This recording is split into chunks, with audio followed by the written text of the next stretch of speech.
Oh my God.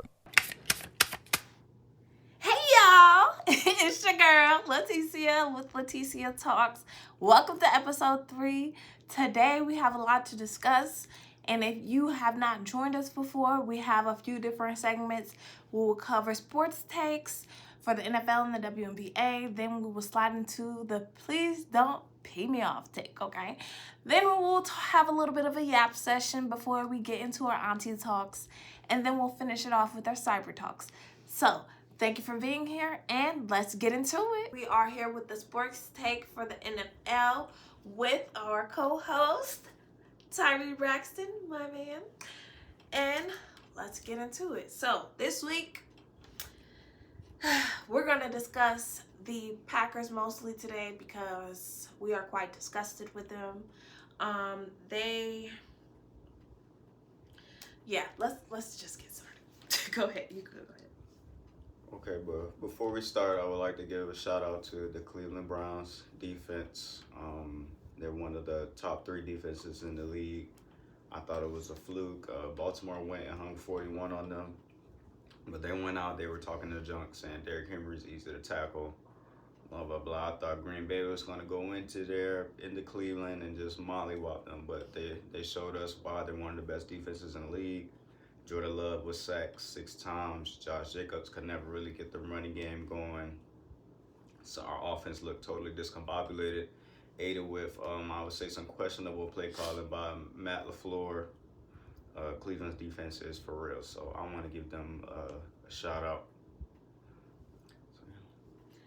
Yeah, and then last week I said that they were not disciplined enough.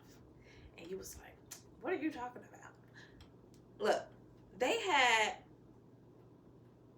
13, 14 penalties this week. That's way more than I've ever seen, okay? And most of them holding, false starts, like things that I feel like as a professional, you need to have a better grip on, because what are we doing, okay? I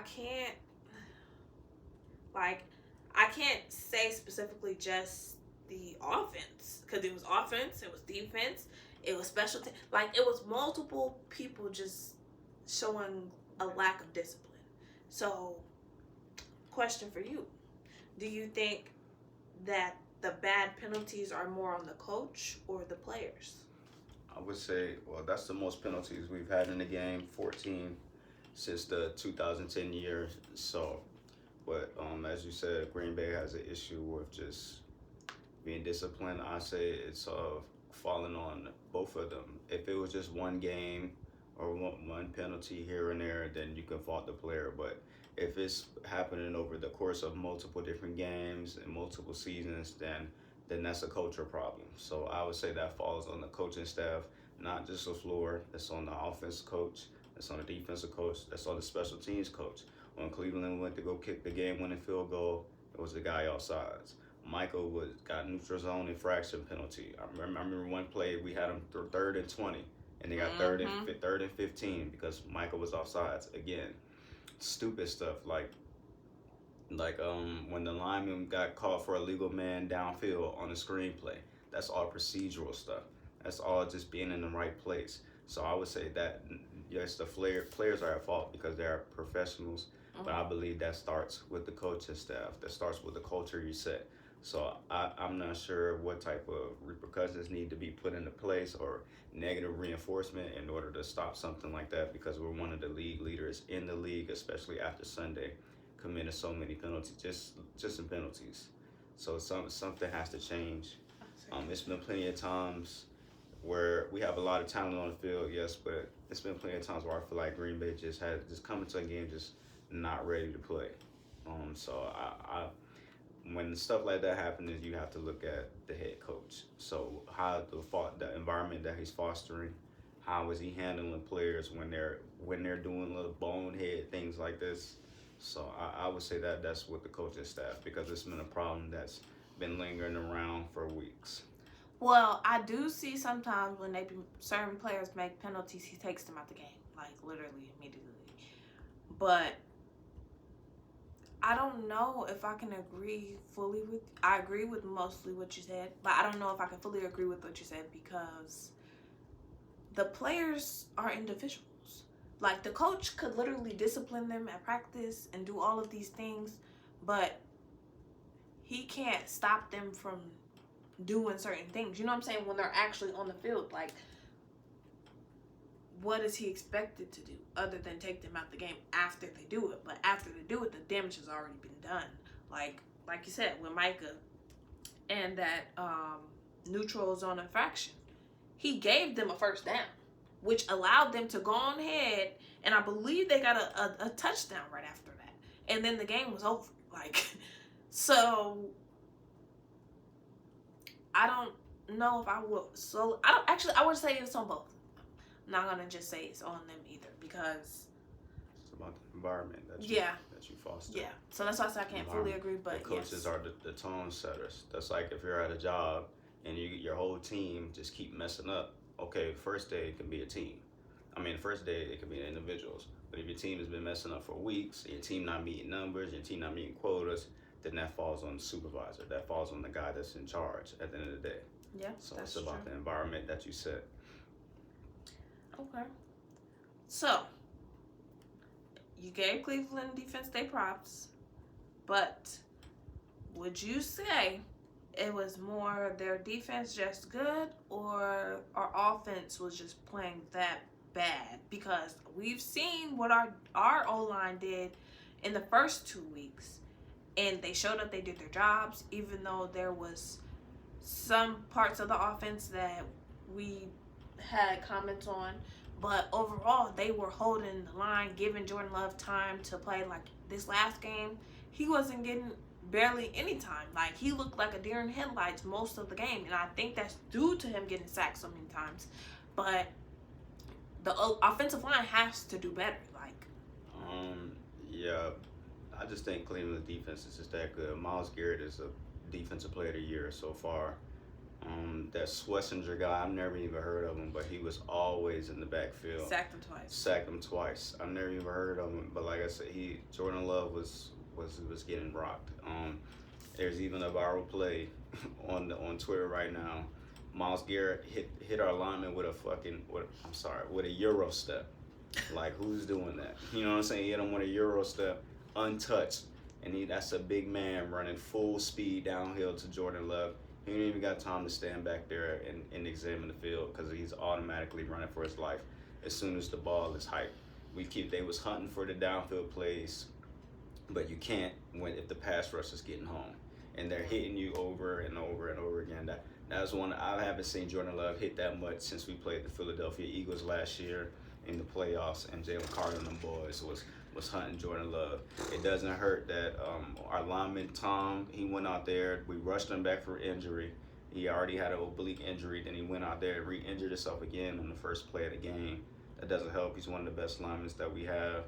Our offensive linemen were great. It's the lowest rating grade, I believe, of the season or of their. I want to say of their careers, but I know they were all on Pro Football Focus. They were all in the 47s and the 50s. They all were rated. They all received low grades. Our wide receivers not really winning outside, and even if they are winning outside, we really can't get them the ball because Jordan Love was under so much pressure the entire game. I would say it was some bad play calling as well. Matt LaFleur called 2 jet sweeps. Matthew Golden, I was pretty disgusted with that because that doesn't really make any sense. It's a potential game clinching drive. Why are we doing that? And then right after that, Jordan Love threw the interception to Delpit. My initial reaction, I was pretty upset, but after watching the pressers and Matt LaFleur said he came out there, he called a bad call. Jordan Love took responsibility, accountability. He said he didn't even see the guy. Delpit, he just played it beautifully. He faked like he was going to guard Kraft and immediately broke on the ball, intercepted it. So Jordan Love never even seen him. That's just an amazing play by a professional. So their defense is for real. You can't really. I don't want to say you can't fault him because he's still Jordan Love. You just got to see that you're a top 7 quarterback in the league. So you gotta see that. But at the end of the day, that's just an amazing play. So I would like for our play calling to be a little better. If they're forcing the run over and over, I know LaFleur likes to do that, but even when it's not working, still, just gotta find something else. You're one of the most imaginative play callers in the league. I didn't like how we were waiting. We wasted 3 timeouts over the course of the game, just because the play clock was running out. So we burned in timeouts just to avoid the late games. That's disgusting. We got to be better procedural. But that was our first road game of the year, so I'm gonna give Green Bay a little grace with that, because maybe we at home, you're getting a little home cooking, you smell yourselves. We were dominating 2 playoff teams, so that was a nice little punch in the mouth for everyone across the board to show that any given Sunday, we still gotta go out there and win the game. Our defense ain't gonna win the game just because we got Michael Parsons and Rashawn Gary playing at all pro levels, Edgerrin Cooper, all these people that's playing like Pro Bowlers. That doesn't win the game. You still got to go out there and play. You still got to go out there and execute. You still got to go out there and do your job as a professional. So I would say it's a little bit of both, but Cleveland's defense is really good. I would say they're top three defense in the league, easily. Okay, I'm not mad at that. I will say, I don't know if the kicks, the field goals. I don't know if the field goals getting blocked is something that you can practice or work on to prevent, but it is the way that ball was blocked by Shelby Harris, I had a little flashback in my brain from when Crosby used to be on our team, and you know how I felt about Crosby, because he was that guy for a little bit, but he got a little bit too old, and he just kept. Yeah. McManus, I'm gonna give you a chance, yeah. But McManus, let's not let too many of them happen again. I'm not really gonna blame you with that. I've seen some people saying the kick was low, some of the reporters, but McManus has came out. He's won 9 games with us since he's been with us, and we have some dog poop kickers over the years, especially after trying to replace Crosby, and his last few years weren't really that good. So McManus, I'm not even going to fault you. I'm really going to fault the blocking scheme. That is something that you can work on. Just knowing your assignments, who you're supposed to pick up. The guy came off the edge. Shelby Harris virtually unblocked. He had enough time to run straight off the edge and dive, full frontal dive. And block that kick. Just knowing who you're supposed to pick up, knowing your assignments, special teams, you just got to do a better job of that. And then to be offsides on the Browns game-winning field goal. So even if they would have missed, they would add another chance to go and kick the ball. That's just inexcusable. So yeah, stuff like that is just inexcusable. Just lack of discipline, lack of attention of detail, lack of focus. Especially in a pivotal, crucial moment such as that, it just doesn't make any sense. So special teams, you got to get it together. Green Bay always has games where one side of the ball plays amazing, or one facet of the game, or one facet on the team plays. The offense plays good, especially during Aaron Rodgers' years, and then the defense sucks. And then when the defense play good, remember we got Jair and HaHa and all them dudes. We play good, then Aaron Rodgers couldn't get the offense going. So and then when both of them play good, special teams. I remember that NFC Championship game against Seattle when the dude Bostic dropped the damn onside kick on special teams. Like we can never get a complete game from Green Bay, and that's what it's gonna take. Green Bay got Super Bowl aspirations. That's how you get to the Super Bowl. Being sound on all 3 facets of the game. And being a professional. When we get to the playoffs, we're not going to be playing teams like Cleveland. We're not going to be playing whoever else is trash in the NFL. I'm not going to throw them in there. We might have to play the Eagles, and they look solid. We're going to play the Eagles. We're going to play the 49ers. We're going to play Seattle. They look good. We're going to play good teams, the Buccaneers. So we have to be technically and fundamentally sound. So I'm glad that we got kind of punched in the mouth. Team, our locker room in there saying we're gonna go undefeated this season. They was a little smelling themselves. So I'm glad that we got brought back to earth to show like you have to go out there and play. Absolutely. So I do we've highlighted a lot of the bad that have been in the lack of discipline. But I do want to give a shout out to McKinney for getting that interception in the second quarter. Even though the game didn't go in our favor, that's the type of Good work turnover. we're looking for. Like, And I love that McKinney was one of the only ones on tape, obviously, because we only see what's put out. McKinney was at 2-0 doesn't mean anything because there's a lot of teams that go out 2-0.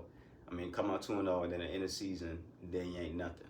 So he said we have to keep focusing. And I love the reporters and all the Green Bay fans and pundits saying, oh, McKinney and Williams and Bullard, the safeties, they all getting bored back there because nobody's trying them because the pass rush and all. So way to stay locked in, McKinney, and way to stay focused. I appreciate that. Also, another good Jordan Love, you threw that interception, but right after that, you came back and led us all the way down the field. You had the team set up, even though you was getting rocked and hit all day. That was a good drive to lead us all the way down the field, get us down there with enough time to kick the field goal. But of course, we get a penalty, so we can't really drain the clock like we're supposed to. Get a penalty, stop the clock, stupid stuff, and we gave the ball back to Cleveland with 29 seconds, 30 seconds, something like that. So, Jordan Love, you did your thing. The defense, y'all played lights out. There was nowhere for Joe Flacco to go with the ball all day. No deep passes given up. We had one play where the guy broke out, and Judkins, he came out, he did his thing. But other than that, the defense played amazing. Jordan Love threw that interception. Delpit returned it all the way to the red zone, 10-yard line, or whatever. And then they get a penalty that puts them first and goal at the 1-yard line. It's nothing really the defense can do at that point in time. That those other guys on the other side of the field are professionals too. other than not get penalties. They get paid too, the same way. So, I mean, yes, the defensive holding and the pass interference, that stuff happens almost every play. It'd be ticky-tacky. You know what I'm saying? I really can't. Yes, you got to play better, but you already know your team is going to do that more often than not. But the stuff just lining up off sides and then being off sides, it's the neutral zone infractions, stuff like that is just like, what are we doing here? But other than that, defense, y'all did your thing. Edgerrin Cooper, you keep popping up. Every time I watch the game, I see you all over the field. You're one of my favorite players on the team. Micah, you doing your thing. Even when you're not getting back there, even when you're not getting the sack, just the pressures. You always getting holding calls because they can't stop you, so they holding you, they double teaming you. Rashawn Gary got 4.5 sacks in 3 games. That's elite right there. Rashawn Gary is having the All-Pro season right now. Luke Van Ness, I continue to see you making plays, getting stops in the run game. So I really love what I'm seeing from the defense. If the offense could wake up and start playing, yes, if the offense could wake up, we will really start showing the league that Green Bay is not nothing to mess with, because the offense has left plenty of points on the field. Even though we dominated the Lions, we should have scored more. I believe we scored like 28 points, something like that. We should have scored more than that. When we dominated the Commanders, we left a lot of points on the field. So I was hoping that this will be the game where we come out and really show, like, hey, our offense is for real, because we have some players, we have some ballers. I thought Josh Jacobs would be able to come out there and establish the run. I know Josh Jacobs ain't washed. He ran the hell out the ball last season. So maybe, I don't know, maybe there's a little taxing on his body or whatever as he's getting a little older. But I'm sure he still got some miles left. So yeah, he only had 30 yards this last game. We just need more from Josh Jacobs. I'm not sure if it's the run blocking. Like I said, we got 2 offensive linemen out missing. Not sure if it's the run blocking. I'm not sure if it is Josh Jacobs. But we just got to figure that out. LaFleur, he loves to run the ball. He loves doing play action. But we got to be able to have people fear the run for us to set up the play action, and for us to get those pass rushers off of Jordan Love. Every defense we play is not going to be as good as Cleveland's, especially this week we playing the Cowboys. So I would love to see the offense come out and show that we got some talent on the offensive side of the ball. Right. Before we get to them, though, all right, I know I was talking about McManus in the block. He did get his other 2 field goals, so I will give a shout out to him for doing his job. Can't really control the block, but I don't like to see it happen. Jordan Love had 18 of 25 for his completions, And only one fumble due to Josh Jacobs. But y'all have to catch this ball, bro. I don't know what be going on. I don't know if y'all got baby oil on your hands or what you got going on. But I'm gonna need y'all to make sure that y'all can catch these balls that he's throwing, because they're catchable balls. It's not like because he did last week overthrow and underthrow Matthew Golden a couple times, but some of them passes this week, y'all were just dropping, and it's giving y'all need to practice some more. I know him and Matthew Golden need to get some more practice so they can be more in sync. He is a rookie, so I'm not expecting too much of him right now, but I want to see progress in each game. And yeah. I think that's all I got about that. And Sean Gary got his 2 sacks, so shout out to him. Baller. Okay, so we're gonna move on. But before we do, how do we fix what we got going on so that we can be prepared for the Cowboys? Because they lost last week too. This week. So they're also going to be trying to redeem themselves. So what do we need to do or not do to be able to take a dub home? I just think we just got to come out there and just be disciplined. We're a way better team than the Cowboys. They got a good offense, but CeeDee Lamb, he's now out to 2 to 4 weeks with a high ankle sprain. So they're not going to beat us with just George Pickens like that. This is not going to happen. We just have to be out. We just can't give the game away. We had the game won against Cleveland, but we gave them every chance. We kept opening the door for them, saying, hey, come take the game back. Come take the game. Do you want to win? Do you want to win? So as long as we go out there and we play Packer football, you know what I'm saying? We got the number 1 scoring defense in the league, and we only give up 14 points a game. I know the Cowboys have a good offense, and Dak, I'm a believer in Dak. I know he can go out there and put up some points, but I believe our defense is going to hunt. We're going to get up to a nice little lead because the Cowboys' defense is horrid. We're going to get a Matthew Golden. This might be a breakout game because they don't have nobody on the back end that can cover him. Trayvon Diggs hasn't looked the same these last couple games. I know he had a lower injury when he tore his ACL a couple years back. He's been getting torched all season. Malik Neighbors torched him. He just got torched last week again when they played the Cowboys. So I believe that we're going to go in there and play Packer football. We'll be able to run on them. I was watching First Take yesterday. They said Darren Orlovsky stated that the Bears ran the ball at them 16 times in a row, and they couldn't stop it. And I remember that playoff game when we went in there 2 years ago, and all we did was run Aaron Jones, had him nonstop, and it was nothing that they could do. There was no way they could stop it. And then once we start getting that going, the play action, I'm sure Josh Jacobs is going to be hungry to get him a good game. His touchdown streak was just broken. He scored a touchdown 10 straight games. He didn't score last week, so I'm sure he wants it. He wants to eat. I'm sure he wants to make up for that fumble he had last week. So I know he's going to come out and he's going to run with a purpose. Matthew Golden, he finally had him a nice little breakout game. He finally caught some passes. He had 53 yards, I believe, last week. So he's going to want to come out. It's going to be an emotional game. They're going to want to get that win for Micah. Everybody loves Micah up in Green Bay. We love Micah too. So it's going to be an emotional game. So Green Bay's going to come up there. It's going to be nothing that Dallas can do to stop us. The only way we'll lose is if we beat ourselves. Exactly. That's the only way we'll lose. So discipline, awareness, because Matthew Golden, I think he almost had a catch, but he stepped out of bounds. Golden, I would love to see Golden's point of view with that. That could have been a 70-yard touchdown right there. He caught the ball and it looked like his momentum was taking him out of bounds. So I'm not sure if he thought he was closer to the sideline or if his momentum literally just carried him out of bounds because he's a fast guy. He runs 4.3, 4.4. So I would love to see, or I'd love to pick his brain for him to do an interview and explain what kind of happened on that play, just what he saw, just what happened, because that looked pretty wonky to me. But that's not gonna happen all that. Like I say, he's a rookie. It's gonna be stuff like that happens. So over the course of the season, he's gonna get better. Like you said, as him and Jordan Love get a better rapport with each other. Yeah. So tune in next week Sunday for the Cowboys versus the Packers at Dallas. 7:20 p.m. Central Time is going to be on, I believe, ABC. Sunday Night Football. So yeah. On to these other teams. We'll just do a quick overview. So the Dolphins, the Bills. Bills beat them 31-21.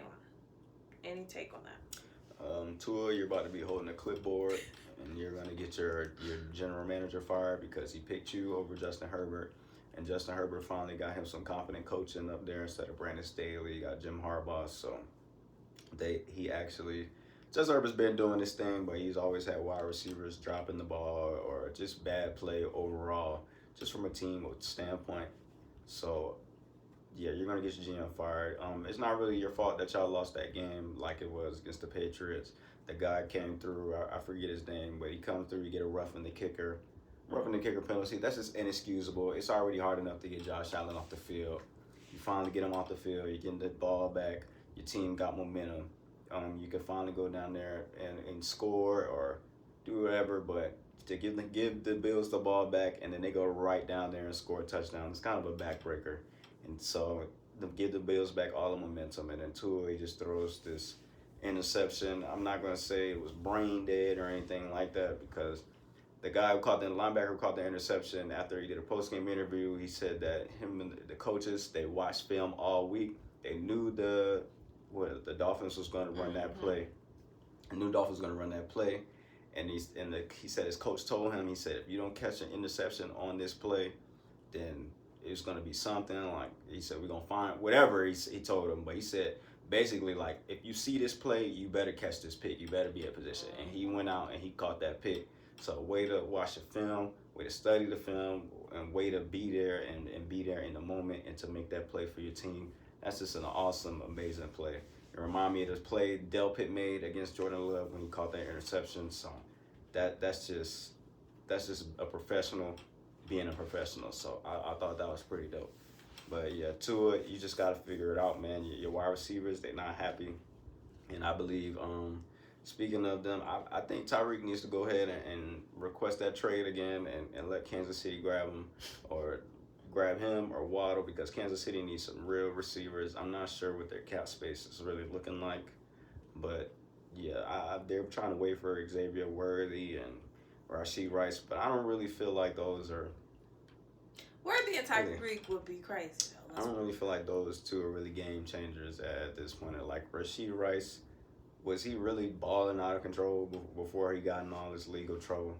You know what I'm saying? Like, I'm not saying he's a scrub, but is he really the difference maker? Is he going to help them beat the Chargers? Is he going to help them beat the Bills or anything like that? So I feel like Tyreek need to go ahead and go back to Kansas City. He went chasing that money, but now he need to go home and get back with his quarterback. All right. Colts Titans. Colts won 41-20. Any take? Daniel Jones, you continue to ball out. I said y'all was my sleeper team for this year after I seen week 1, and this is the first time y'all punted the ball, which is insane. That's the first time y'all punted the ball was in week 3. The Titans, Cam Ward, just gotta keep going out there and playing, man. Yeah, y'all gonna eventually get some help. It's gonna be a rough year. There was a number 1 pick in the draft for a reason. Yeah, for sure. So, yeah, just keep going out. Just keep playing, man. Wasn't who came from that team that got traded? The Titans. Someone like, not this season, obviously, like last year, but nobody. Like, nobody want nobody from the Titans. I know they lost their coach, Mike Vrabel, but that's it. Okay. Bengals, Vikings, 48-10. Vikings up. Well, we see who won the Jamar Chase and Justin Jefferson Bowl. Jamar Chase, he couldn't get anything going. All that Browning hype has been killed. People make it seem like he's going to come out there and ball out. That's all been killed. What's the dude, the cornerback for the Vikings? He had an all-time corner performance, so salute to him. You know what I'm saying? That was amazing. Forced fumbles, he even scored a touchdown. What a way to ball. Yeah, they balled out. They had 14 in the first quarter, 20 in the second quarter, 14 in third. Like, yeah, the Vikings was really just doing whatever. Way to play. Okay. Steelers, Patriots. Steelers won 21-14. They had touchdown first, second, and fourth quarter. Any take? I don't have nothing for that. Way to get a win, Aaron Rodgers. That's all I got. Against the Patriots, come on. Way to get a win. The Patriots, I seen they fumbled the ball like on 2 touchdowns. That's insane. Like that's crazy. Y'all. If the Patriots tighten up, shit, the Duda still was winning that game. But hey. But defense made the plays, so you gotta give it to them. So good stops defense. All right. Rams versus the Eagles. Eagles up 33-26. I feel like the Rams, they left a lot of points on the field. I really like Devontae Adams on the Rams with Matthew Stafford and Puka Nacua. I feel like that's the perfect landing spot for him. He's chasing behind Aaron Rodgers. He wasted some time on the Jets, but now you got a quarterback who's really gonna get him that ball like he wanted to be throwing the ball. So, and I also like to apologize. I was hating on Jalen Hurts saying he wasn't top 5 and all that, but he came out. He showed, hey, I can throw this ball whenever I need to, again, because obviously he did it in both Super Bowls, outplaying Patrick Mahomes. So we gotta start putting them narratives to bed that Jalen Hurts is not a top 5 quarterback because he just knows how to win. 18 games in a row. A.J. Brown, they finally got him out that book and finally stopped throwing the ball to him. You know what I'm saying? So I know he's happy. And the happy A.J. Brown and Jalen Hurts winning the game, however they got to win the game, and they still not officiating this tush push. They're gonna be a tough out. I thought they was a little vulnerable this year with the way that Jalen Hurts was playing, but for him to come out and throw for over 200 yards in the second half, that's baller. So salute Jalen Hurts. Right. Go ahead, Eagles. Next, we got the Jets and the Buccaneers. 29-27, Bucks up. Anything? Baker is a baller, man. I know I say this every week, but every time Baker has to win these games, basically the last final drives, they had a block field goal, ran all the way back. Baker came back, gave it right back to him. I really like Ibuka. He's a really good receiver. I know he's a rookie. He's making amazing. He had a one-handed catch in the fourth quarter. They didn't even count it, but to me, that was a catch. Ibuka is a baller. So I would like to see the rivalry between, and I'm sure they're not beefing with each other, but I would like to see how him and Matthew Golden's careers progress, because Matthew Golden was one of the first receivers picked off the board, if not the first. I know he was picked in the first round, so they're always going to be compared to each other because they're in the same class. So I would like to see how him and Golden evolve over the years. I think actually the Bucks and Jets were tied at the end, and the field goal kicker actually won that game for them, just for the record. Yeah, but Baker got to get them down. Yes, I understand, but still. So, and that's 2 weeks in a row because he did it last week too. I don't forget who they played last week, but remember he drove him down and won that game. Yeah, he can get some first downs for sure. Baker's a gamer. Baker, he needs some respect. And I love them uniforms, the little orange creamsicle uniforms. Them things dope. I love them uniforms. All right, Raiders Commanders 41-24. Any take? Mid off. That's my take. Next team. Oh, Falcons and Panthers 30-0. Panthers were up. Way to ball out, Bryce. I've been hoping you can get it together and come out and put on for the short niggas. You know what I'm saying? But Bryce, you always beat the Falcons, and for the Falcons to come out there and score 0 points, that's embarrassing. Michael Penix, you gotta take that do-rag off. You need to start being I don't know what you gotta do, man. I seen a video you talking about you was making some throws in practice, and you said, I'm not gonna miss anything. I'm not missing nothing. And you came out there and threw 172 yards, 2 interceptions. You're gonna get set. You're gonna be holding that clipboard right with Tua, and they're gonna put Kirk Cousins in there. Kirk Cousins 38, 39 years old. So you shouldn't be losing your job to that. You got more than enough offensive weapons. You got Bijan, you got Drake London, you got Mooney, Kyle Pitts. The jury's still out on him because he still hasn't done anything, but he's an athletic specimen. You know what I'm saying? So the offense could find ways to scheme him open, just get the ball in his hands. I'm sure he can do something. I hope he can do something. So it's really inexcusable for that to happen for Michael Penix. It's crazy.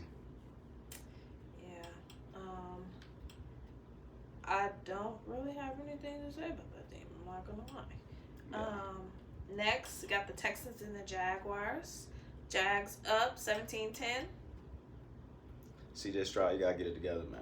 CJ Stroud, yeah, CJ Stroud. That one rookie year, you was running around like you was Pop. You was with Amber Rose doing sumo wrestling with Michael Parsons, all in the off season. You had yourself in top 5 conversations. Come on, brother. You can't be doing this. I know the talent's still there.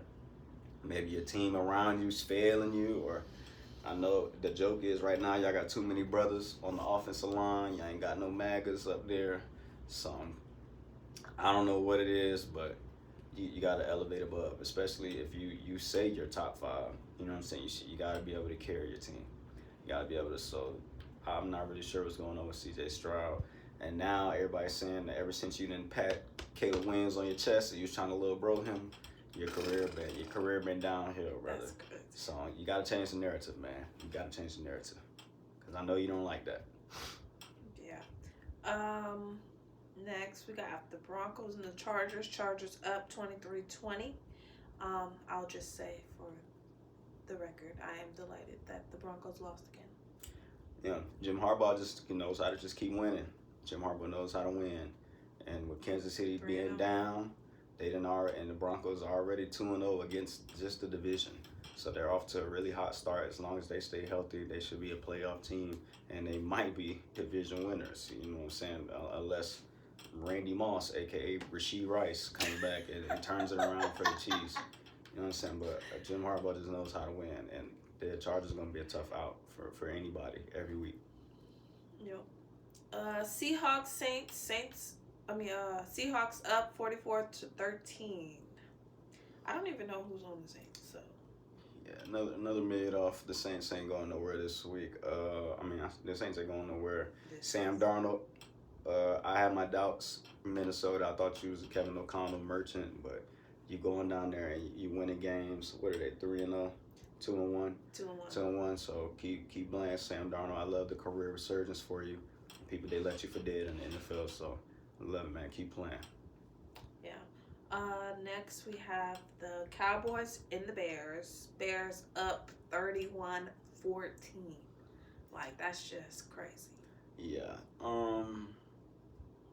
Just got to be careful. Jerry has kind of like just destroyed the team. He destroyed the team. The defense is horrid. The offense isn't really that great. Dak doing what he can. For putting CeeDee Lamb at running back, I'm not really too upset about that because they do that. They do that all the time with all the receivers, especially when they just want to get a receiver the ball to keep them engaged in the game. I know a lot of pundits and reporters all complaining like, why would you have CD run the ball? But it happens all the time. Didn't he get hurt? Yeah, he got hurt because they put him at running back. He got tackled. He twisted his ankle. Now he got high ankle sprain. But it's football. You're going to get hurt over the course of the season. I mean, I understand both sides of it, but you just want – he's the best playmaker you got on the field. You want to get him involved. So I really don't fault the coach for putting him back there and running back. But if he getting hurt like that, then I'll just say don't do it anymore. Maybe throw him a screen.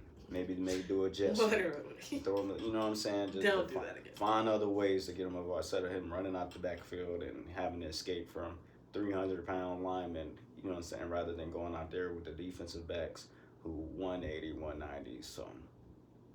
Agreed. And way to Caleb Williams. Yeah, way to go out there and play. You can throw that ball. I know everybody always talking about your nails and everything, and they don't have nothing to do with football. So I like when you get to go out there and you actually show that, hey, I'm a real quarterback. I can throw this rock. So good on Caleb. And I hate that the Green Bay was the only one to lose in the NFC North. We're the only one in the division that lost the game. I hate that, but I like Caleb, and I wish the best for him. Just obviously when they're not playing us. Okay, next we got Cardinals and the 49ers. 49ers up 16-15. 49ers, another team, they just keep finding ways to win. Without Purdy. Without Purdy, they got Mac Jones back there. Kyle Shanahan is a wizard. No matter who you put back there, that quarterback, he gonna put you in a position. He gonna make sure you got guys open to throw the ball to. They ain't even got no receivers. I don't even know who out there catching that ball for the 49ers other than Pearsall. And the only reason I know him is because he got shot. You know, so Nick Bosa tore his ACL and his other knee, and they still found a way to win the game. The 49ers, just like I said, them Chargers, they're going to be a really tough out. And the 49ers, they have one of the easiest schedules in the league, so they're guaranteed to make them playoffs. So watch out for them 49ers. They're not really getting talked about. They're not really getting the love, but I feel like they can go out there and win some games. Next we have the Chiefs and the Giants. Chiefs up 22-9. Russ, it's over, bro. You might as well. No, it's not. You might get ready to hold that clipboard, buddy. Just like who else would clip Tua and Michael Penix? It's over. Now Brian Tua Dable's is about valid. Brian Dable's about to lose his job. The Giants are 0-3 again. That cannot. No, we're not about to do that to Russell Wilson Dable's because about to lose his job. I watched a little bit of that game, especially with the red zone, and they were not getting open. Yes, he threw 2 picks because he was trying to make something happen because nobody was getting open. Like, you can't do that to him. And then they had the audacity to take him out the game, put in the rookie, but then the rookie messed up, so they took him right back out and put Russell back. Like, what? Y'all can't do that to him. Like, if you're gonna either let him play or don't let him play. Like, don't be switching him in and out during the middle of a play. Like, that's just crazy. Russell Wilson, don't matter. At the end of the day, he 0-3. And so Brian Dable either with who's on this team that he could play with? Brian Dable, either you put the kid in Jackson Dart and you see if something changes, because you're gonna lose your job anyways. If you just keep riding with Russell Wilson and y'all go 0-6. 0-7, 1-8, 2-8, whatever, you're gonna lose your job. So you gotta try something. You gotta throw something at the wall and see what sticks. So I get it, putting the Jackson Dart in, but like she said, if you're gonna put him in, just put him in the game. Don't put him in. Let him do a run play. Let him hand the ball off to the running back and then take him back out. I don't really understand the thought process behind that, but if you're gonna put the boy in, put him in, or put the man in, put him in, let him play. Don't put him in for a play, let him do a handoff to the running back, and then take him out. It messes with Russell's mojo, and it messes with his head, I'm sure. And I'm sure Jackson Dart is like, what are we doing here? I'm sure he wants to get in there and he wants to throw the ball and get some game reps. So let him get some game reps. But at the end of the day, the Giants are 0-3. And Malik Neighbors, he's a number 1 wide receiver. And you know what? Wasn't getting open. And you know what comes with number 1 wide receivers? They got attitudes. And he wasn't getting open. They got attitudes and they're divas. You know what I'm saying? So he's complaining. He's the best offensive player you got. So to keep him happy, get open. If you can't get open if he's the only wide receiver on the team, because the Kansas City defense just did. You know what they did? They said, we're just going to double team him, triple team him the whole game, and dare anybody else on the field to beat us. And they didn't got nobody else on the field to beat them. And the NFL is a copycat league, so everybody's going to play the Giants like that. That just furthers my point, though. And only thing Russell Wilson could do is throw a moon ball, throw the ball as far as he can, and that we tired of seeing that. We tired of it. And he's throwing interceptions. So man, even if you got to dink and dunk the whole way down the field, change it up, Russ. We everybody know you just throwing, you waiting for a go ball. I barely watched the game. Every time I looked at the TV, I seen Russ throwing a 40 yards down the field. So that's not winning them games. Like I said, they're 0-3. You went out there and you balled out against the Cowboys defense, but the Cowboys defense is not really that good this year. So I just Brian Dable, if you want to keep your job, you might as well put the kid in. But that's not only on Russell as well. It was also on their defense, because they were not stopping Kansas City for nothing. It's not only on Russell. That's on the front office. Do better. Y'all need to draft some better players for these. It don't matter who's at quarterback. Jackson Dart, Russell Wilson, they don't have nobody to throw to. The defense is not stopping the other side. So, no, we're not putting just on Russell Wilson. It's not on Russell. But you got to change something. You got to do something. Either Brian Davis is going to lose his job. So, and I'm sure he doesn't want to get fired. It's only 32 head coaching positions in the world in the NFL. So I'm sure he doesn't want to lose that job. So he got to do something. He got to do something. The team's not constructed very well. Mm-hmm. But you got to make some type of change. You got to do something to help out your team. All right, next, last, Lions versus the Ravens. Lions up 38-30.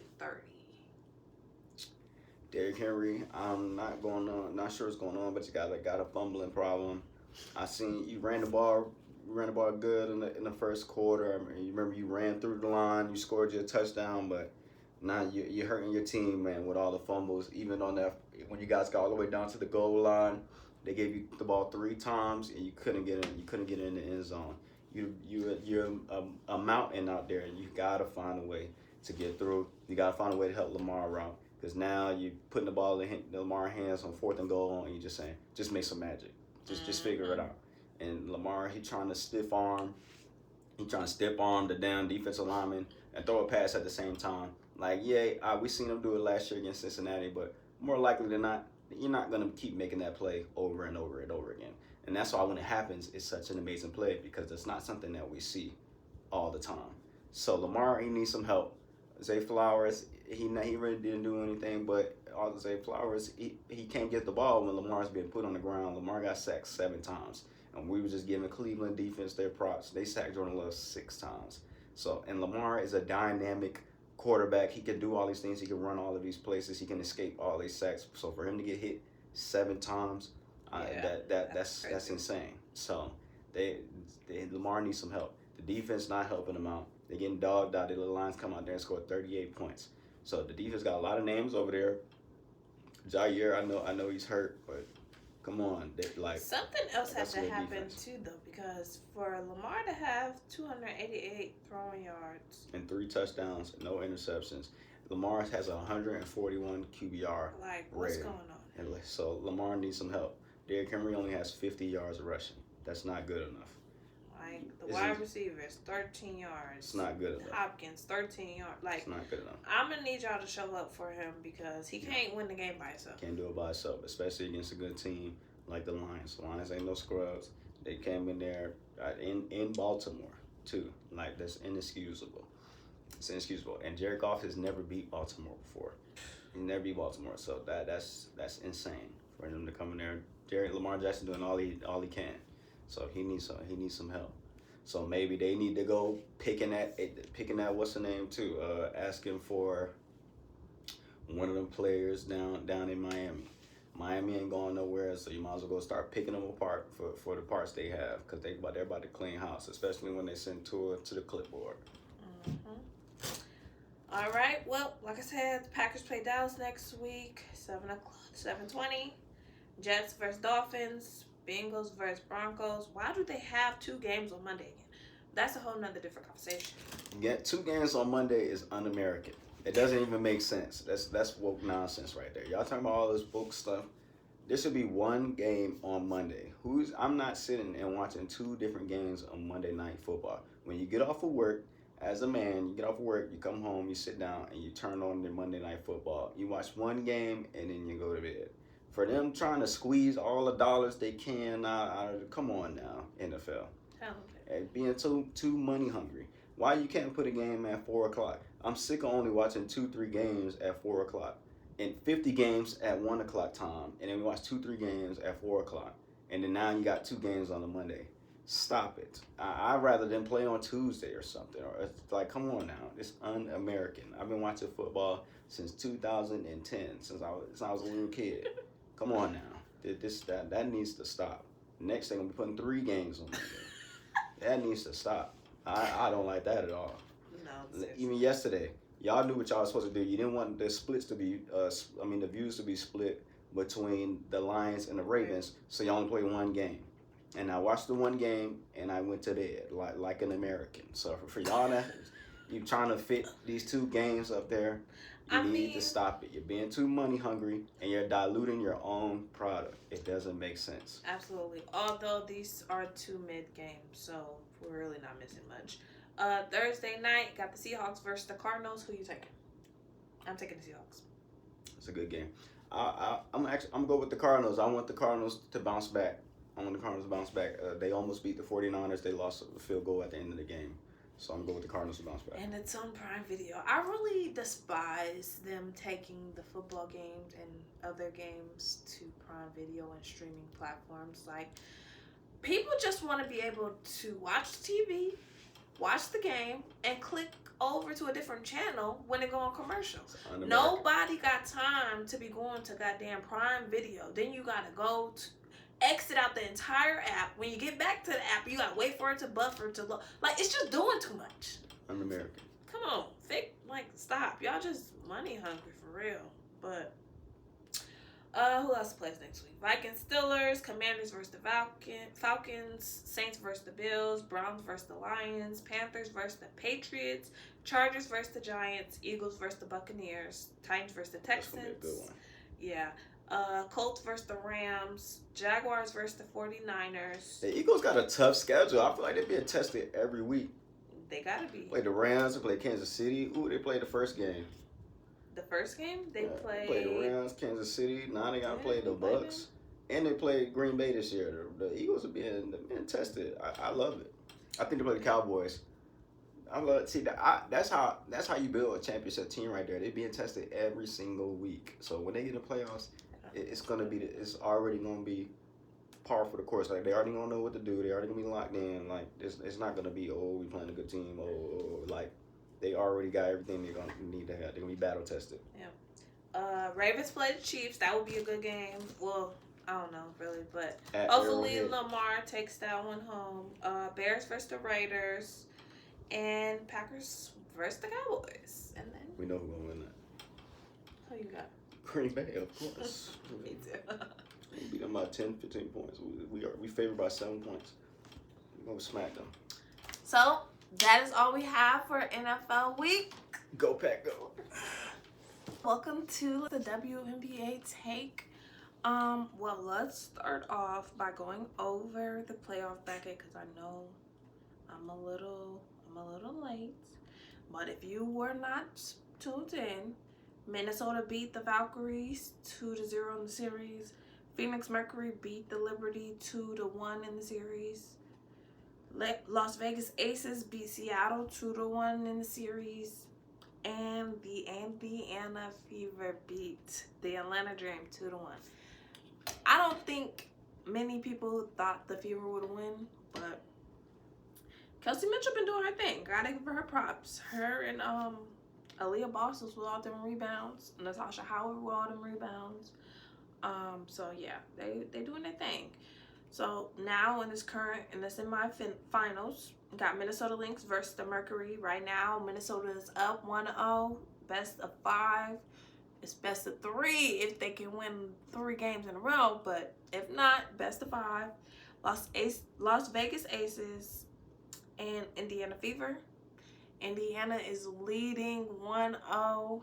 Yes, I know. And let's get into the game breakdown because I didn't get a chance to really watch the Indiana Fever versus the Vegas game, but I was very curious on what occurred because the score, the first game of their series was 89-73, and I mean, I don't know about y'all, but that's a little crazy when you got the MVP, Asia, on your team, okay? Shout out to Asia Wilson getting the MVP. Shout out to Nanika, I can't even say that girl name, but Nanika on getting the Sportsmanship Award. And shout out to Paige Beckers for getting the Rookie of the Year award. She definitely deserved it, although I know a lot of people were saying Centron on the Mystics should have got it, but hey, I think Paige showed up, did what she was supposed to do, and she is well deserving of that award. So yeah, and Asia Wilson and Alana Smith from the Lynx, co-defensive player of the year. And honestly, I was like, that's crazy. But now that I know that Asia got the MVP, it makes more sense, right? But if not, I was gonna be like, y'all tripping. Because yes, they had some numbers that was similar, but overall, Asia was the more dominant defensive player, if we're being honest, even right now during this series, even though they just lost to the Fever. So I can't speak for last game, but from the last series, she was the most dominant. So we'll see what's going on. Asia only had 16 in that game. So that's probably one of the reasons they lost. Uh, she had 13 rebounds, though. 11 defensive rebounds. 2 offensive rebounds. Only 1 assist. She usually has more than that. Chelsea Gray only had 4 assists. She usually has a little bit more than that. She had 13 points. Jo Lloyd did not show up that much. She had 3 points. And yeah. Next, the Indiana Fever. So when I say they showed up, they showed out. They did just that. Kelsey Mitchell has been doing her thing. In this last game, she had 34 points and 3 assists, 2 steals. You know, that's good numbers. Odyssey Sim showed up for them, 17 points, 2 rebounds, 3 steals. Natasha Howard, 12 points, 11 rebounds. Like, come through, okay? Aaliyah Boston had 6 points, 11 rebounds. 10 of them were defensive rebounds. So they came to play, and I'm here for it. They play next, which will be today, I believe. And they play at 8:30 Central Time. And it's going to be on ESPN, so tune in. They're back at Vegas. I'm pretty sure Vegas is going to win that game because they play really good at home. So we'll just have to wait and see. On to my team, because y'all already know what I'm here for.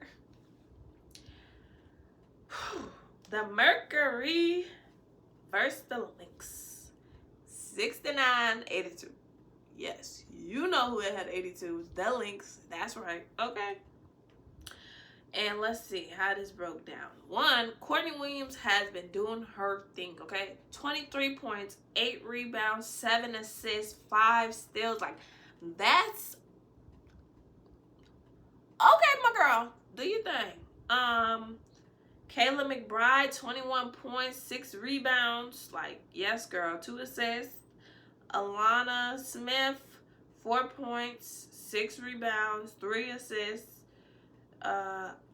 Nafisa, my girl for real, 18 points, 9 rebounds, 2 assists. And who else? Heidemann, you ain't really do too well this game, but that's okay. You still got 5 points on the board and 2 assists. Carlton, 5 points, 8 rebounds, 3 assists. So everybody's been doing their job.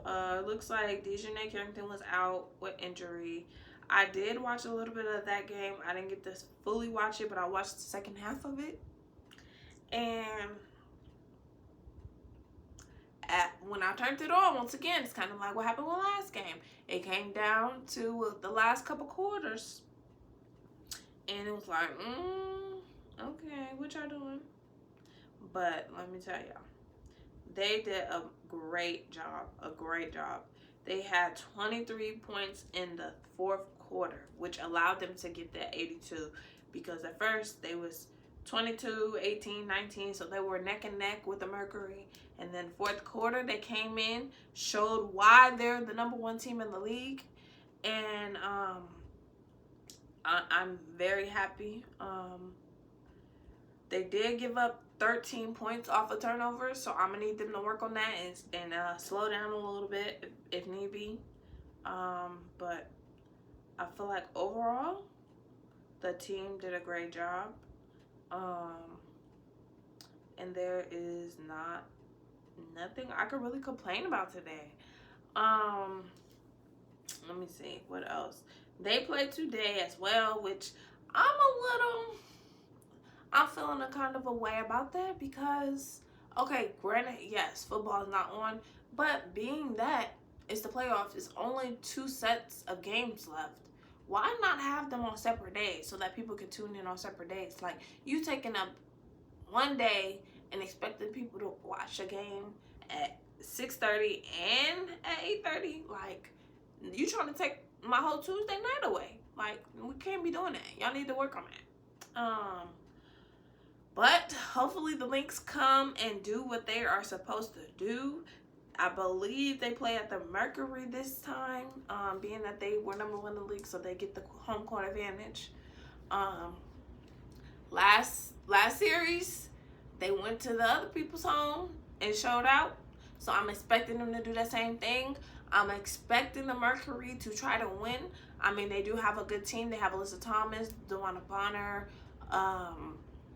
They got Kalia Copper. Like they got some girls. So I'm expecting some work. Let's see. Even Phoenix, they played a good game. Alyssa Thomas had 18 points, 8 rebounds, 7 assists, and 3 steals. Kalia Copper had 22 points, 2 rebounds, 1 assist. DeWanna Bonner had no points, but she got 9 rebounds and 2 assists. Alyssa Thomas even had 3 steals. Like, what? Okay, girl. Sabely had 10 points, 2 steals, 3 assists, and 6 rebounds. Like, they tried. They didn't lose for lack of trying. The Lynx just was the better team that day. But I'm not going to say that they just the better team all in all, even though to me they are, because that's my favorite team. But they, yeah, it just wasn't their night. And Nafisa only had 18 points. I'm expecting her to have more than that, but that's all right. We still won, so I'll take it. What else is going on in the WNBA? There has been a lot of talks about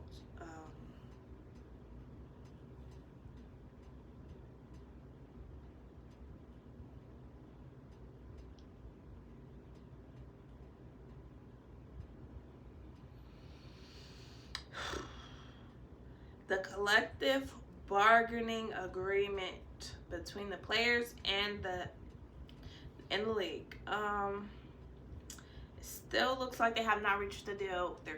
It's a deadline for October 31st. The players are demanding a greater share of league revenue, which I think right now is definitely possible. Especially with the new TV deals that they acquired over this last season. And the fact that the player salaries, like, I talked about this before, but the player salaries, yes, I know they don't play that long, but let's be real. You're not only telling them that if you want to get more salary, y'all can't play nowhere else. But you're like, it doesn't make sense to me, you know? And the sponsorships have been coming, the attendance has been growing. Like, I'm not really understanding how they can still fix their mouth and say that they're not in a good financial standings and all. Like, that's bull.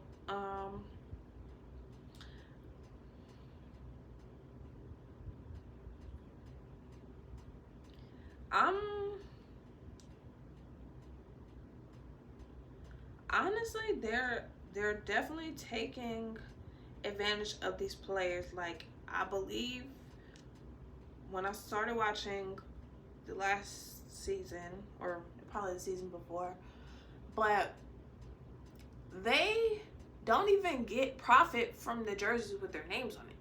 And I don't know about y'all, but I think that's a little greedy on the league's part, because you're basically profiting kind of how the NCAA was profiting off the college players' image, likeness, names, but they wasn't getting a piece of pie. Now they are, obviously, with the NIL deals.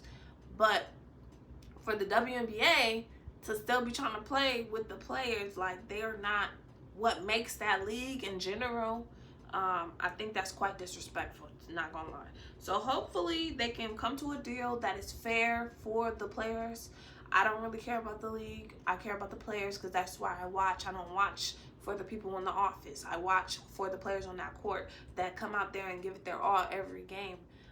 So hopefully they get that together and play those players what they deserve, because they deserve so much more, especially when they're dedicating their entire lives to this game. And I think it's a smack in the face to tell them that, oh, we can't pay you more. Oh, if we pay you more, you can't pay on rival. Oh, if we pay you more, you can't play overseas. Excuse me? That's not fair. That don't even make sense if we're being honest. Because what do you expect them to do for the off season? Y'all not providing nothing for them to do. So come on now, like, let's be real. Let's get it together.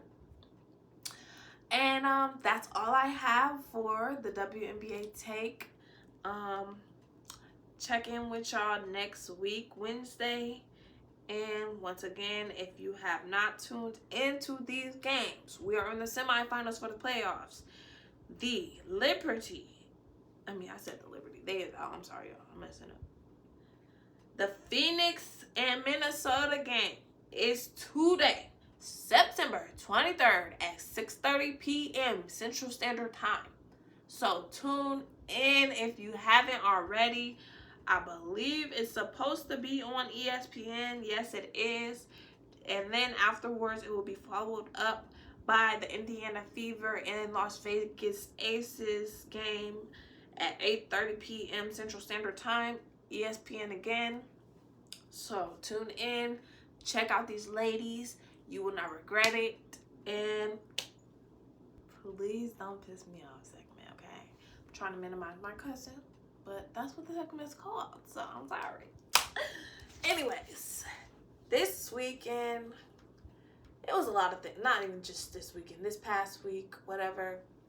A lot of things that occurred. One, they tried to cancel the Jimmy Kimmel show, suspending him or whatever for having comments on the Charlie Kirk thing.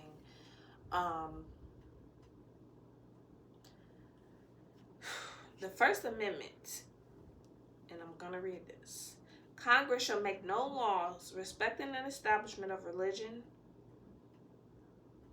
or prohibiting the free exercise thereof or abridging the freedom of speech of the press or the right of people peacefully to assemble and to petition the government for redress of grievances.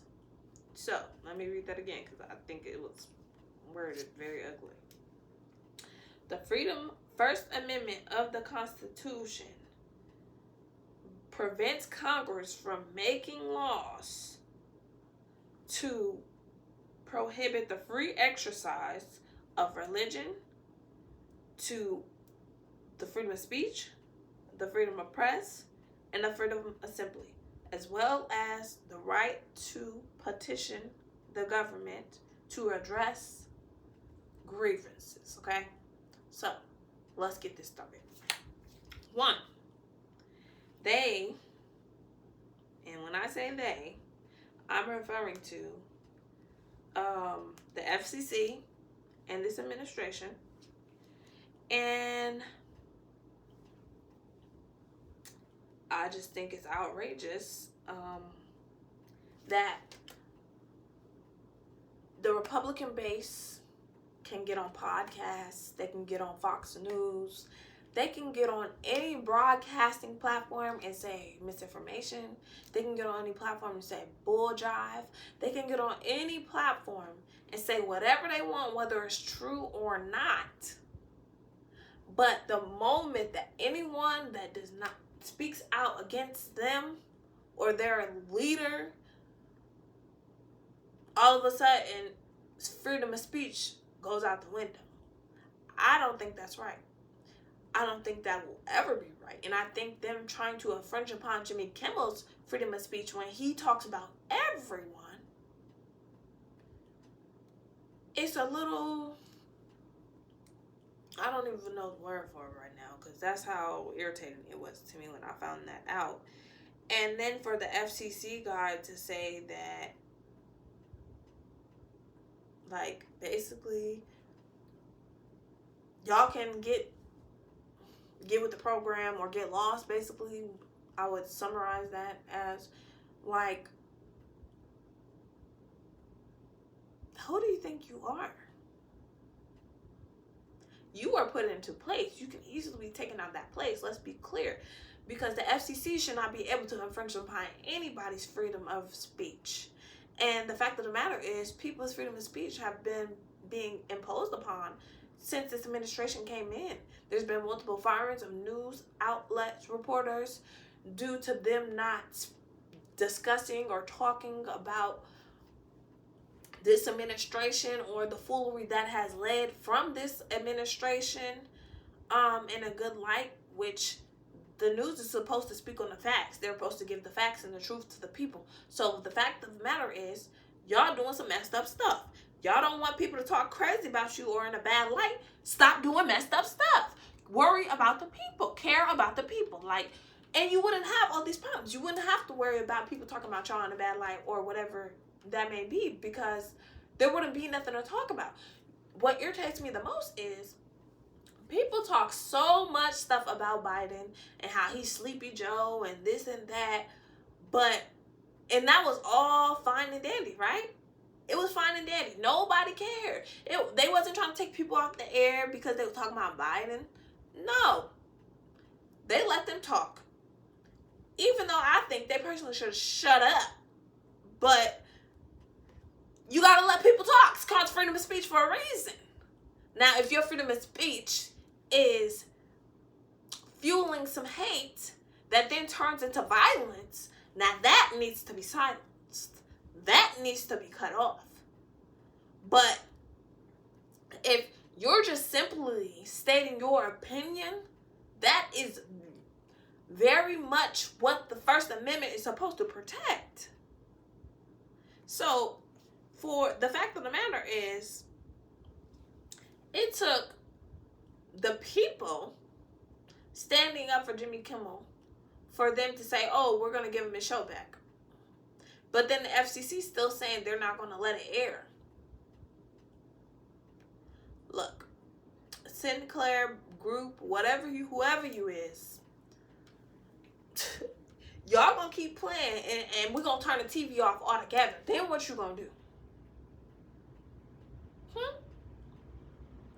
Because I'm curious how everybody wants to appease this administration by stumping on the people's rights, the people's freedoms, and think we just gonna keep taking it?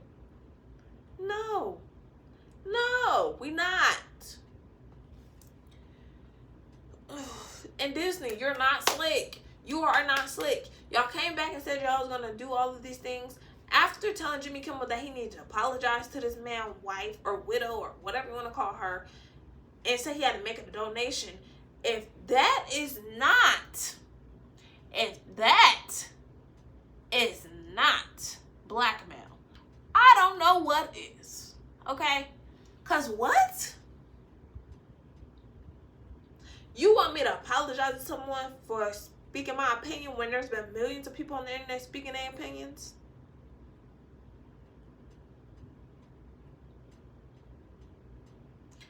You want me to give a donation for speaking my opinion?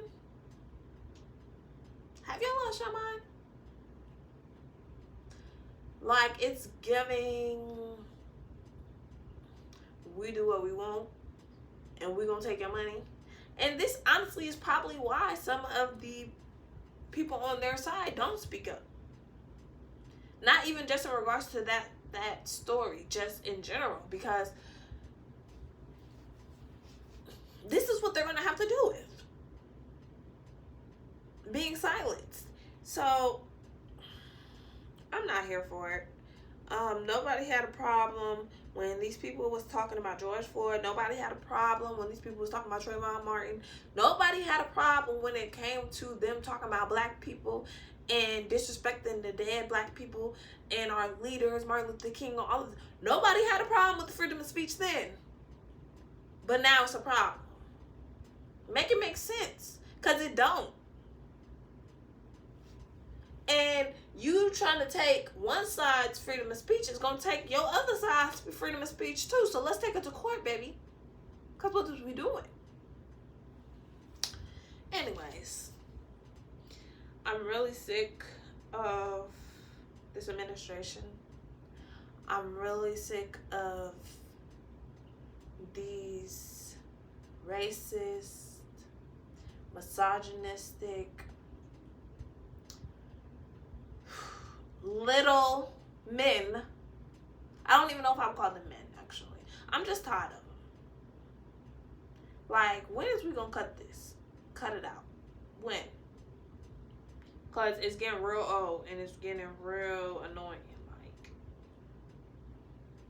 and if I was Jimmy Kimmel, I would just go and start my own stuff. Y'all wanted to suspend me. Y'all wanted to do that. All right. I'm going to just go ahead and resign and start my own stuff. Because now y'all playing with my livelihood. And that's the thing. This administration keep playing with everybody's livelihood. Bruh, y'all going to play with the wrong person. Y'all going to piss the wrong person off with y'all foolishness. And I'm just saying. Let's be real though. It's only so much people can take. Because y'all done fired a whole bunch of people. Y'all done put a whole bunch of people in tight spots right now. And y'all just keep doing stuff. And y'all keep trying to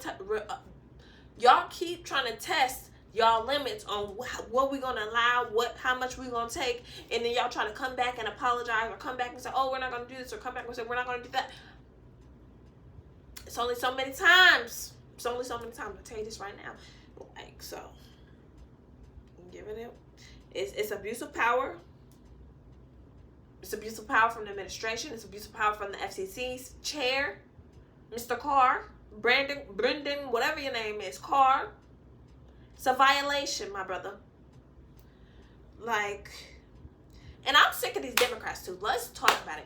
Like, it's a few of them that I mess with, and I'm here for them, fighting for us. But I'm so tired of the talking. And Michelle said during the DNC, they go high. They go low, we go high. No, not no more. We have to go low too. Because they're not taking you serious. And right now, all y'all doing is talking.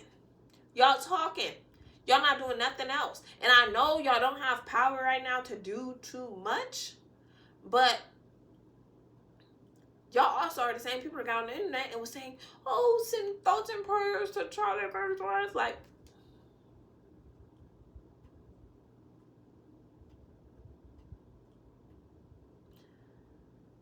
after they didn't say nothing, they actually joked about the Minnesota congresswoman that got killed. And you know what's crazy? Mike Vick got put into jail for dogfighting, right? But someone from the right went and killed this lady. Because we know it was the right. We know it wasn't the left. Why would they do that? Let's be real. But let's use common sense right now. Just like with old dude. That was a right person that killed him. He was not on the left. Even though they want to push this narrative and say, oh, somebody from the left. Just because they say it don't mean it's true. And at this point, if y'all haven't realized that, I don't know what to tell you. You're just not paying attention. So, yeah. They put Mike Vick, skin folk, in jail for fighting dogs. But the person that killed that lawmaker, one, has not been caught. And two, they killed the dog. So now y'all don't care about dogs either? Like, y'all cracking me up, for real. Because the hypocrisy is at an all-time high when it comes to y'all. As long as y'all do it, it's coming from y'all side, it's all good. It's forgiveness. But if it comes from the left, burn it down! Finish them! Cancel them! Do this, do that, fire them! Like, really? The party that's supposed to be the Christian party, that's the most racist party, like the most sexist party, the most got the most criminals. But hey, y'all listen to them because they just be lying to y'all. But hey, whatever. All I'm saying is, Where's the justice for the dog that y'all be caring so much about? Y'all put dogs and animals above black people's lives. But now, since it was a Democrat lawmaker that was killed, y'all don't care about the dog? I'm just saying, okay? But, yeah. The corruption, all-time high. The lies, all-time high. Ooh, bless me. Lord. It's just ridiculous. It's quite laughable. Like, we have to find a way to laugh about these things, but also take them very serious at the same time. Because if we don't take them serious and we don't pay attention, and then they win. Even though at the end, they're going to lose. Because that's just who they are. They're losers. Like, the Confederacy was losers. KKK losers. Like, I just actually seen one of my family members that live in the South. I'm not going to say where specifically. They was outside and it was just like KKK members just pulling up in the same area. And it was just like, y'all still do that? Like, y'all are some losers. Because you're so weak. You got to put on a mask to hide your face because you're not bold enough to be racist out loud.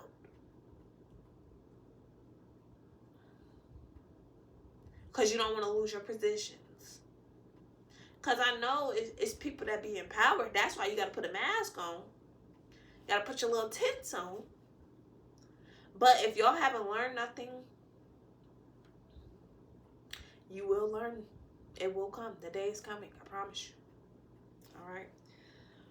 Anyways, on to the app session. My girl, Cardi B. Okay, I am a Cardi B fan. I've been a Cardi B fan since 2018 when she dropped that first album. Like, that is my girl. She got me through some hard times with that last album. But this album, I ain't gonna do nothing. Not this time. But I still am loving it, okay? Especially the song with her and Kehlani. Now, while we're on the topic of her, Cardi B is known for her authenticity. She is known for her bluntness and her honestness, even when it comes to for her own situations. Like, she be the first one to call them out. She be the first one to joke on her own self. Like, but it's like 3 or 4. It's been multiple like things I've seen this weekend since her album has released. That's just like, people really ain't got nothing to do with their lives, like, at all. Like, one, she's rich. She's rich. She's doing well. She takes care of her kids. She handles her business. She gets stuff done. Okay. But yet and still, people find a way to have something to say about her. Oh, she don't write her music. Oh, Cardi was credited for her music. She's admitted that multiple times, that she does not write all her stuff. She's admitted multiple times, like, that she be sampling stuff. But somehow people still want to talk, run that yapper. Like, and what's next? Then she's pregnant. We all know she just came out, which some of us knew before she even said it, but that's whatever. She's pregnant, yes, by Stefon Diggs. And while I personally would not like to be caught slipping twice. Like, if I'm already dealing with a cheater and he was my husband, I'm going to make sure that the next person don't even get the opportunity to knock me up or anything. I'm going to use protection, maybe birth controls, condoms, anything, like. But at the same time, you can't manage somebody else's coochie, okay? You can feel how you feel. You can have your opinion. But she a grown woman. He's a grown man. They're going to do what they want to do. And clearly, from what I seen in the interviews, it wasn't a planned thing. It just happened due to her not being protected or them not having protected sex. But I really don't understand how so many people on the internet are so outraged and have so much to say, as if they got to take care of this baby, as if they got to put in money to take care of this baby. Y'all don't have to do anything but be on the internet and look at her post her kids. Like, mind your business. Mind the business that pays you, right? Worry about your own. Then,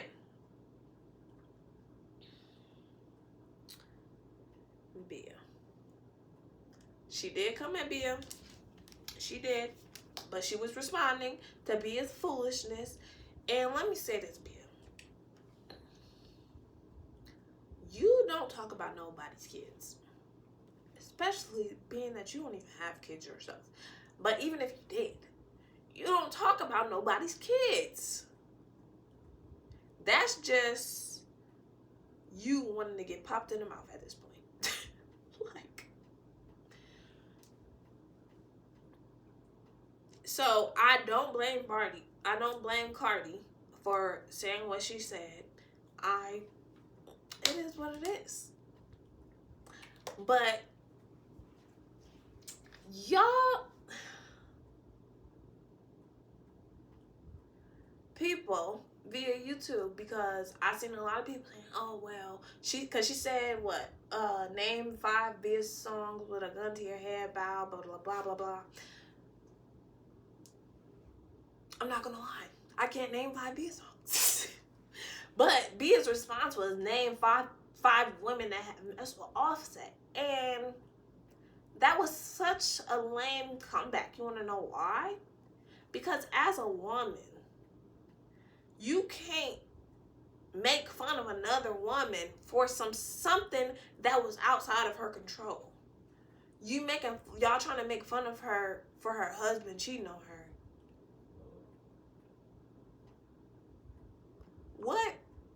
Please make it make sense.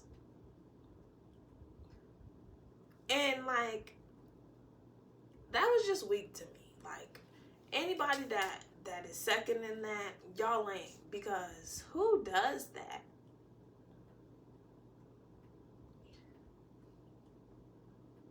She clearly genuinely loved this man and wanted to be with this man and make things work, because she kept taking him back. So for you to try to make fun of her for taking her husband back, not her boyfriend, not just her baby daddy, her husband back, that she went and tied the knot with and made vows with, how does that, it's just lame to me. Especially when some of the people, according to her interviews, was trying to be her friend and then was messing with her dude. How is that funny? And this is my thinking process. When you make fun of certain things, that will come back on you.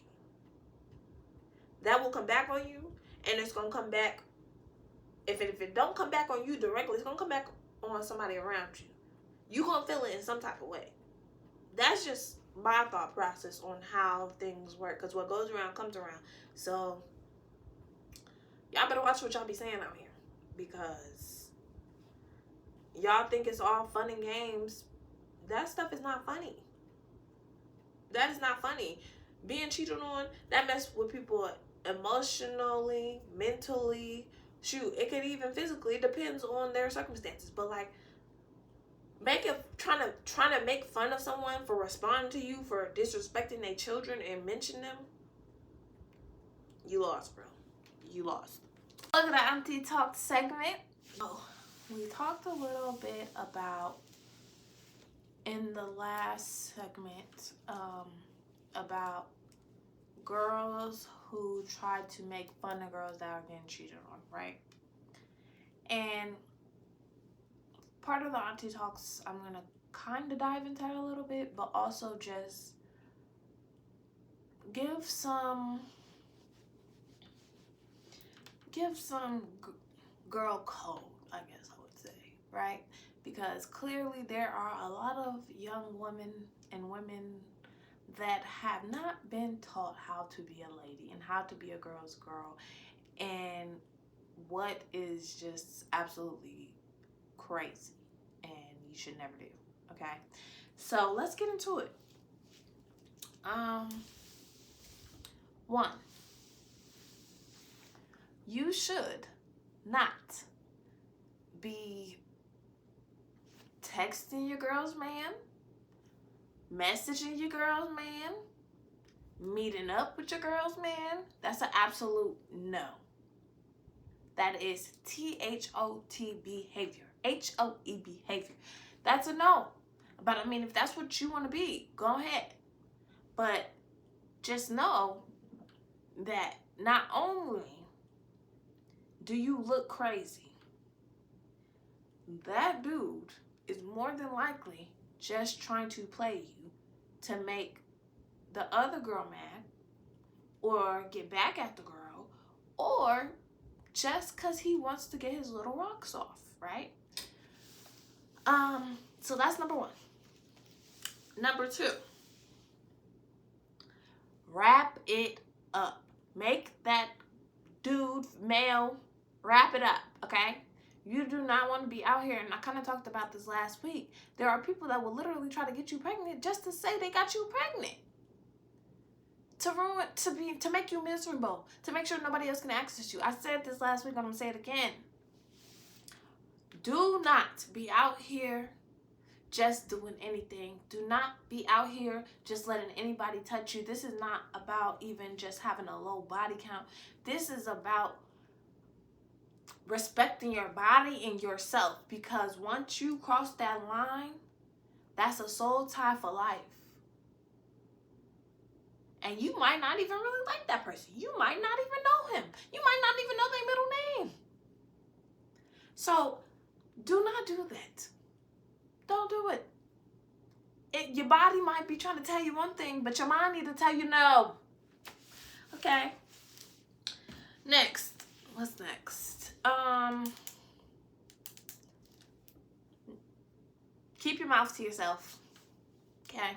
Keep your mouth to yourself. Because you don't know where these people be swinging them little Peters.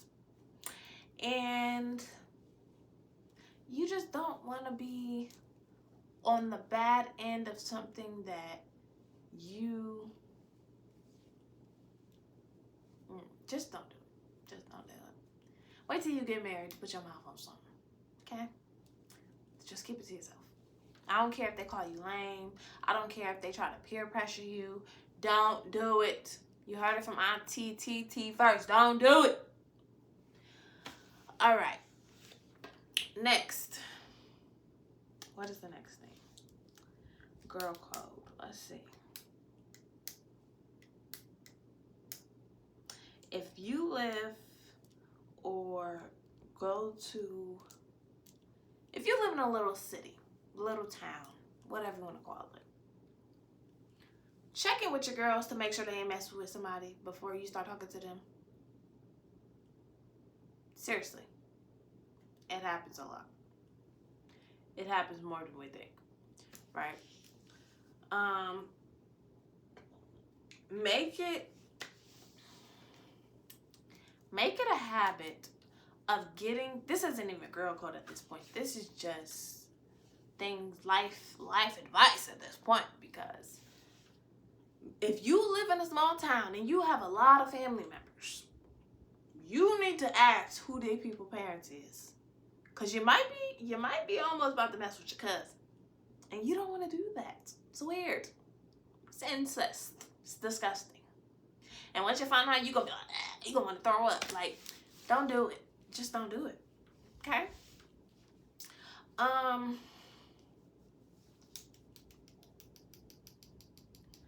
Girls. There are some females out here that be just acting so sweet and so innocent. And they will sit there and watch you go through a heartbreak with someone. They will sit there and watch you and listen to you talk about somebody. And then they will go behind your back and start talking to them. That is not a friend. That is not a girl's girls. That is a snake. You need to cut the head of the snake off, meaning keep them away from you. Cut that friendship off. And I know it's, oh, we don't want to fall out behind no dudes. Yeah, it's not even about the dudes at that point. It's about the respect. It's a principle of it. You don't do that. People are just really ruthless these days. Like, they do not care. Somebody will literally, like, in Cardi's situation, they will literally play in your face. They will sit in your face, act like they're your friend, and then they will go and mess with your dude. Or you got the bold ones that will mess with your dude and then try to be your friend. Like, what?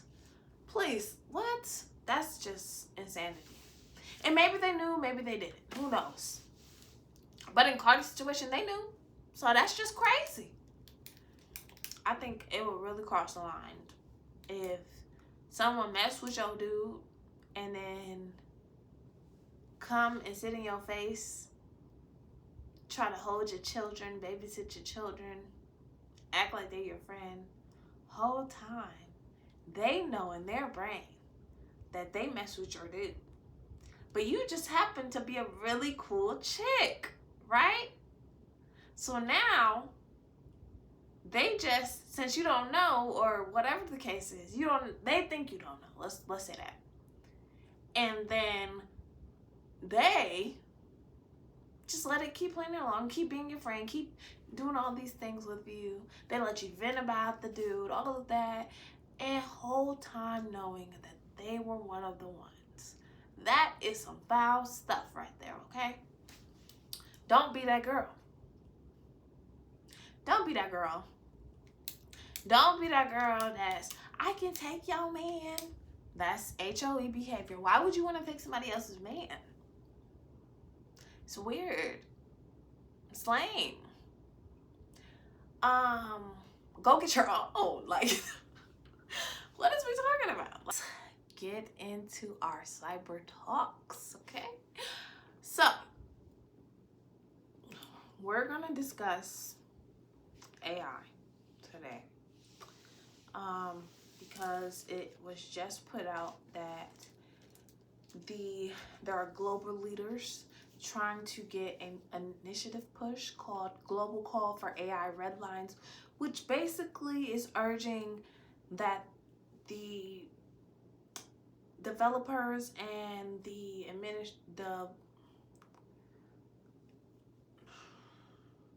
government create policies to create boundaries for AI, because right now there's none. AI can literally do anything right now, and it's not even supposed to be that way. Like, AI, even the fact that people were saying AI is going to take our jobs, that is not how it's supposed to be, because there should always be a human that can validate things that AI is saying and doing. But the way that this current administration is running, they are pushing to further deregulate the AI industry, although it's already not even regulated properly. Like, so on top of that, there was a report from Reuters in August that Meta's AI was interacting inappropriately with minors, perpetrating racial biases, and providing false medical advice. Now, this is not the first time. And I know a lot of people go to ChatGPT and just type in things and try to get answers. But you guys need to start double checking that stuff, because some of that stuff is not factual. And sometimes AI be wrong, right? AI is literally like, I don't even know how to even explain it, but all I'm going to say is that if AI to make decisions by themselves, if they are able to create a replica of themselves, if AI is able to be inappropriate with minors, and they're saying it's even a possibility that AI could soon surpass human capabilities and escalate risk like engineered pandemics, widespread disinformation, which we already see that happening now in real time with all the posts being created by AI that we know are not true if you look at the post. But there are some that it's hard to tell if it's true or not. Like some people are like, well, how am I supposed to know if AI is true or not? Or if this is AI? And it's getting a little scary. I ain't gonna lie. I do not have my Siri even activated anymore on my phone due to the fact that sometimes Siri just be turning on. Like I could literally just be having a conversation and she'll just be like, how can I help you? And I'll be like, I didn't say nothing to you, girl. So you literally like, if you're one of the people like me that feels a way about your security or conversations that you feel like you are having with yourself, but then you open your phone and you see that it's like showing you advertisement and things for things that you discussed off the phone. Yeah, go ahead, go through your settings, turn it off. I'm telling you, y'all better be careful out here. There's no rails right now to even prevent like the most urgent and unacceptable risk. Once again, it's saying that Meta's AI was inappropriate with minors. So the kid's not even protected. Like we have to really pay attention to the technology nowadays because it's literally getting so advanced that people are creating. They about to actually. It just said that the MLB, the Major League Baseball, is going to have robot umpires in 2026. Like, if a regular umpire be messing up, what you think gonna happen with a robot? What happens? Like, you know what I'm saying? Like, it's just crazy. I didn't think we would live that long, but to see this occur, like this is some real iRobot type stuff. But overall, we really like as a global community, because the internet touches every surface of this globe, we have to put the foolishness aside and come together to create some type of policy, initiative, some type of guideline, something to be able to better prevent certain things from occurring from AI systems. Because if we don't, sooner or later, we ain't gonna be able to stop them. And that's just facts. That's just facts. It's gonna get to a point where they're gonna be too smart. And they're going to be like, you're not about to tell me what to do. And then what? How do you stop a robot when everything is run by technology? Your own vacuum could turn against you. like real deal. Like it depends on, like if you have a vacuum or washer machine or whatever that connects to the internet, so basically it's considered an Internet of Things type of device, you need to be careful. I personally would recommend to put it on a separate network from the rest of your devices, because sometimes you cannot patch certain devices because they don't have an interface for you to patch them. So then you just have a vulnerable device on your Wi-Fi with all your devices that you use, and let somebody hack it. They can get into anything on your network. if they get that opportunity. You know what I'm saying? Like, seriously. So I really hope that I know this administration don't take anything serious. They say global warming is not real, all of these things. But I really hope that they take this serious, because AI, we need to get on the same page when it comes to AI. Everyone in a global stance, like there needs to be one, and there needs to be better precautions, and there needs to be guardrails, and there needs to be ways to prevent these type of risks that come from AI. So that's my TED Talk for the day. In regards to our cyber talks. So advice for today. I said in my first video, get into AI, learn AI. I'm gonna say the same thing, learn it. Because if you learn it, then you can better protect yourself. You don't have to go get certified if you're not in that type of field, but at least know what it is, know how it operates. And I might even one day like give a little lesson. I might. But seriously, guys, we need to take this serious. AI is nothing to play with. It is very useful when in the right hands, but it can be very detrimental in the wrong hands. And being that the U.S. government is trying to deregulate something that already isn't properly regulated, that says exactly everything that needs to be said. So, y'all have a good one. I'll catch y'all next Wednesday.